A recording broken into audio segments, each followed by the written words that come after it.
Non, c'est vécu. C'est comme ça. Donc, je pense que pouvez-vous le savoir? Évidemment, mais j'essaie de comprendre un peu mieux ce qui s'est passé. Je peux mieux comprendre le mécanisme à travers un enseignement et à travers moi. Mieux comprendre ce qui s'est passé. Bien sûr, je peux toujours comprendre à travers moi. Que c'est intéressant que j'ai pas envie de parler du phénomène qui s'est passé pour moi, mais qui s'est passé bien pour d'autres. Je suis pas ravie.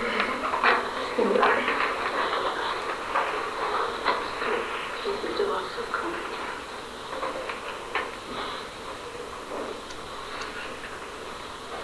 Vous savez, quand on vit une chose profonde, intense, il arrive à un moment donné où on sent beaucoup plus que la forme de la chose, je dirais le tissu énergétique ou le tissu de conscience de la chose.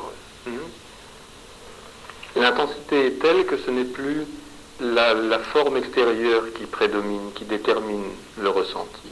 Vous savez, le propre de l'éveil, c'est de s'éveiller à la réalité du mouvement qui cherchait à se l'approprier. L'éveil n'est pas un objectif atteint par un mouvement particulier. L'éveil, c'est de s'éveiller à la réalité même du mouvement qui cherchait à s'approprier l'éveil. C'est pourquoi chaque mouvement, chaque expérience n'est possible que par la nature d'éveil. On ne peut pas faire l'expérience de l'éveil.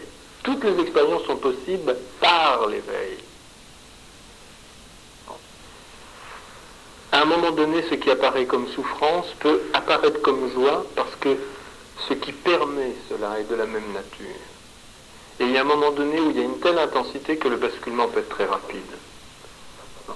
Mais, ceci dit, ça n'a pas d'incidence majeure dans le processus de l'éveil. Les êtres qui ont connu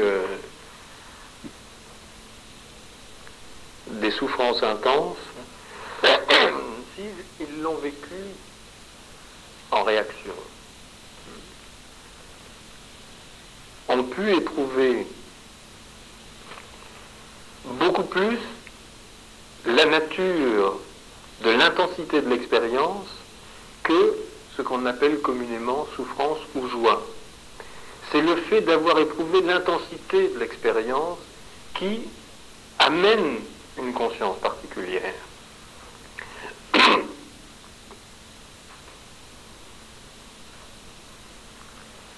Ce que nous éprouvons en général est beaucoup plus tiède, incolore, insipide. Il y a peu de choses intenses qu'on éprouve dans la vie. Lorsque vous éprouvez quelque chose d'intense, vous cessez de le nommer à un moment donné. Ce que vous le connaissez comme douleur ou comme souffrance habituelle, vous le nommez parce que c'est encore nommable. Votre conscience peut encore le nommer.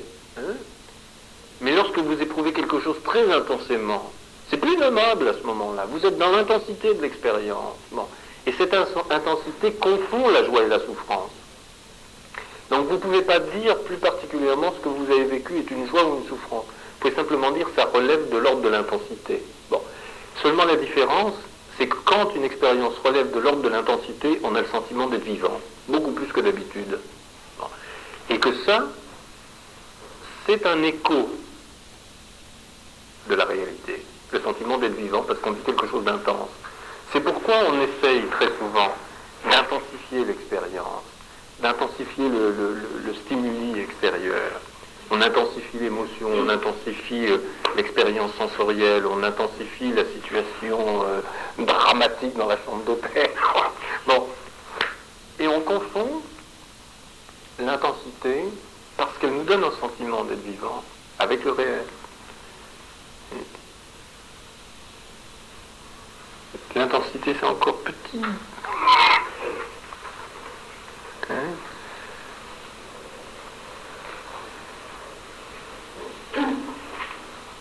Le plus est toujours trop petit par rapport au plein.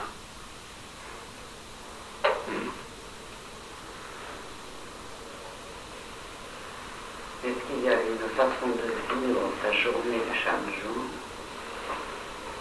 qui peut t'aider eh bien, c'est de façon pratique? Bien sûr. Bien sûr. C'est déjà...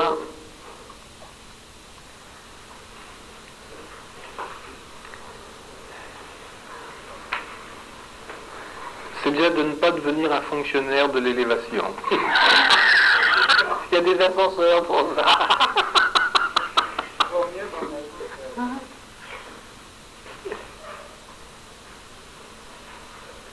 Mais on a trop tendance à fonctionnariser l'élévation. Hein? Bon. Et puis, se mettre en contact avec des êtres qui vous permettent, de façon peut-être pas immédiate, enfin c'est immédiat quand ça arrive. Chronologiquement, ça correspond peut-être pas nécessairement au moment où vous les rencontrez, mais qui vous permettent en tout cas, à un moment ou à un autre, de mettre en évidence en vous des mécanismes sur lesquels vous fonctionnez qui rendent votre quotidien inconfortable. Bon. Ça c'est important, que vous puissiez à un moment ou à un autre, c'est comme si cet instructeur à ce moment-là vous prêtait son regard sur une situation, un événement, et ce regard met en évidence un mécanisme sur lequel vous fonctionnez, mais en même temps qu'il vous a prêté son regard, il vous a prêté le cœur qui regarde aussi. Et vous pouvez le voir sans le condamner. Vous reconnaissez là un fonctionnement. Bon. Et ça, c'est important déjà. De pouvoir reconnaître des façons que vous avez de fonctionner qui sont censurées à votre conscience d'une façon générale parce que ça correspond effectivement à des ancrages profonds. Bon. De pouvoir reconnaître ça sans le condamner. Mais il faut qu'il y ait en vous, en même temps, un tel sentiment, un tel pressentiment du réel qui vous donne envie au point que vous allez vous engager dans un processus quotidien de vigilance. Le propre de l'éveil, effectivement, c'est de concerner des endormis. Bon.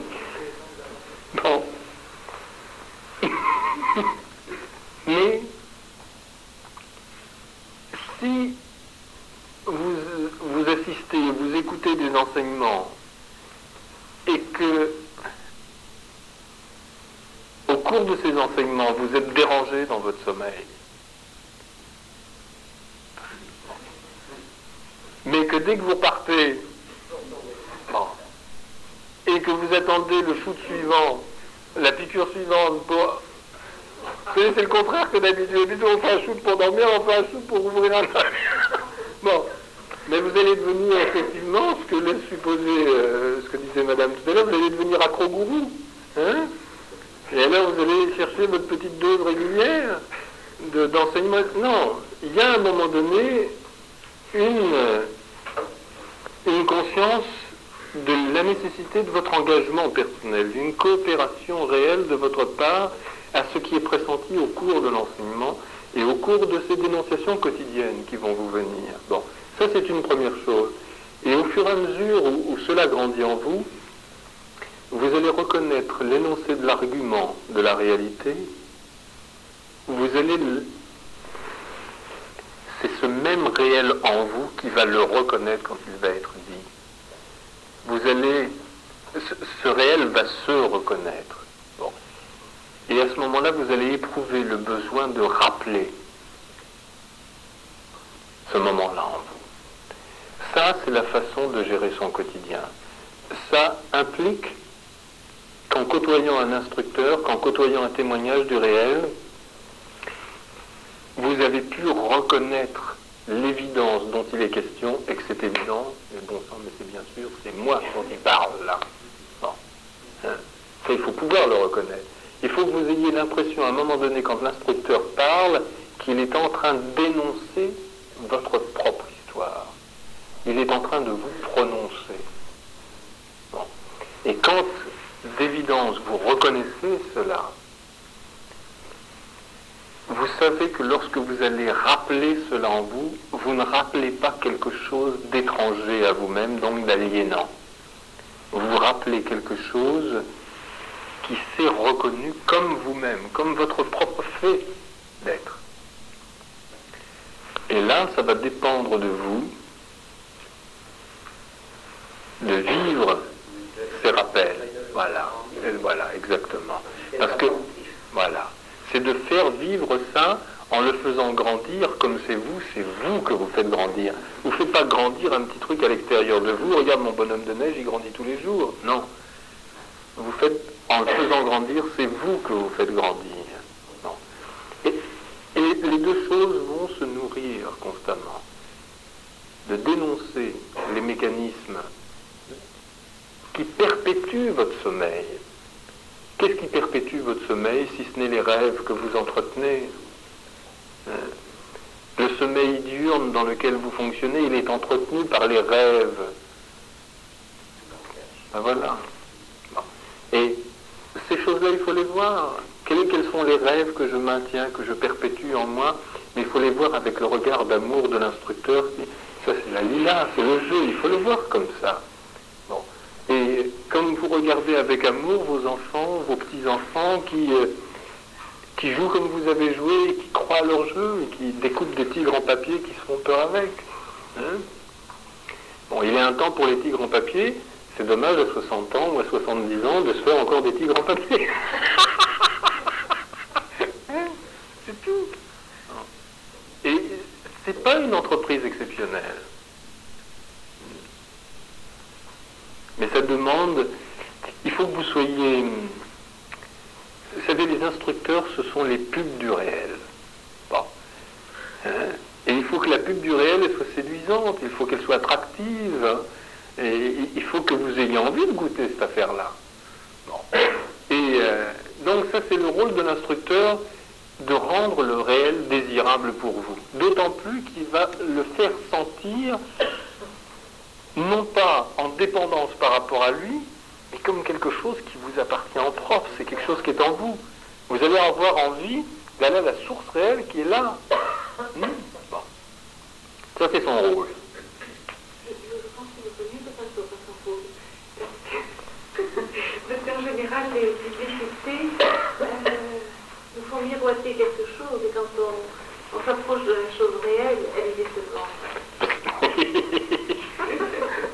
Donc, il faudrait mieux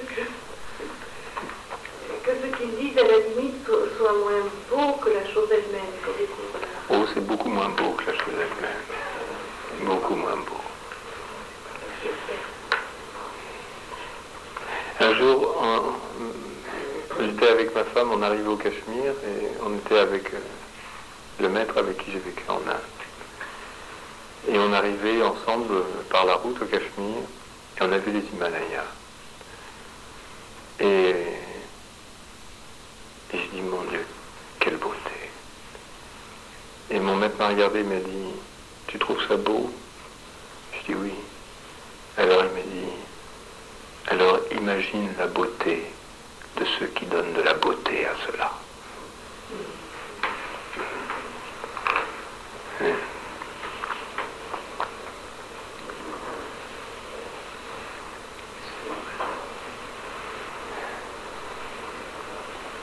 Il ne faut pas rendre le réel répulsif.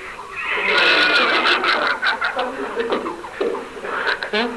Vous savez,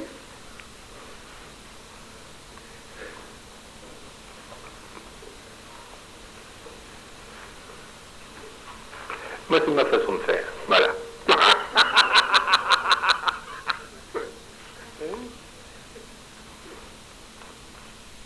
J'ai envie que vous ayez envie.